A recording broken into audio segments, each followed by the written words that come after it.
Hello everyone, my name is Felipe Santana, and today I'll be talking about Black Swan and Grey Rhino events. Have you ever been in a situation in which everything was alright in your life and then suddenly, boom, everything changes? Something that you're not expecting happened and changed your life forever. Or have you ever noticed some signs that were telling you that something wrong was about to happen and you just ignored it? And then after some time, something bad happens because you didn't act in the past. So I'm pretty sure you've experienced both situations in your life, and you may think it only happens to you, but it doesn't. Today I'll show you that in fact those are situations very common daily, and they are called Black Swan and Grey Rhino events. And no, this speech is not about animals. It's about two economic theories that explain a lot about our world. Although Black Swan and Grey Rhinos are different, they are both threats to our society. But first, let's talk about their definition and where those weird names come from. Black Swan comes from the old world belief, because in the past, people believed that there were only white swans, and after the discovery of Australia, they literally found that there were black swans as well.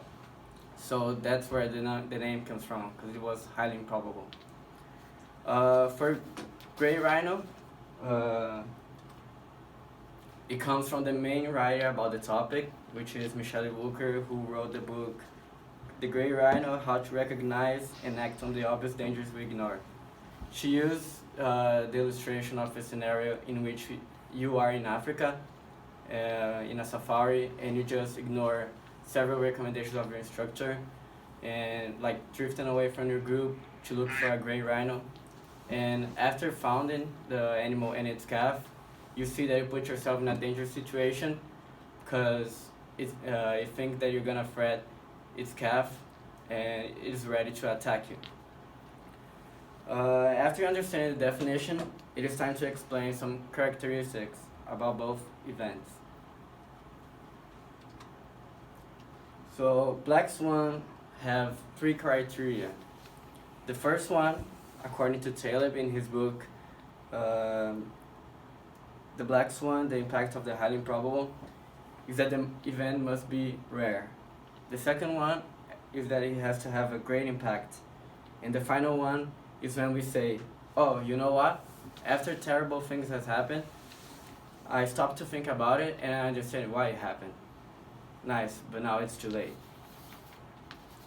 On the other hand, Michelle Walker wrote in her book that the Grey Rhino events have 5 stages. The first one is denial, when you see the danger and you just ignore it, especially when you are in a group. The second and third stages are muddling and diagnosing, which includes pushing the problem to the future and waste time and the opportunity to eliminate it at that time.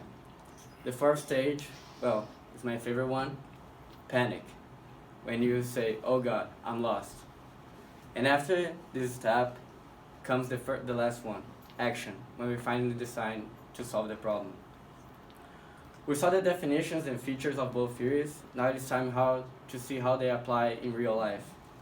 One great example of Black Swan event is the 9/11, because first of all, it was extremely unexpected and rare.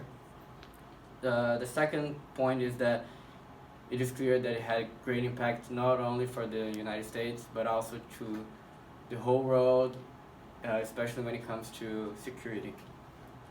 And the last point is that after the attacks, people came to the conclusion that they happened because of the tensions between the US and Middle East countries. And for Grey Rhino, a great example is Hurricane Katrina, because months before the natural disaster, a plan was created to give instructions of what to do and how to deal with a powerful hurricane.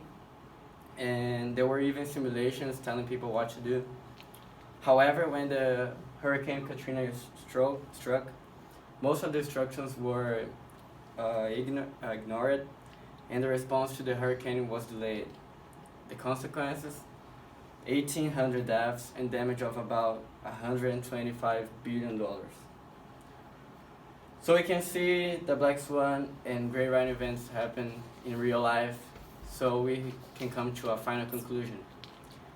Now that it's clear the definitions, features, and examples of black swans and great rhino events, we can understand their causes and consequences. However, there's something more important than leaving this room knowing about this information.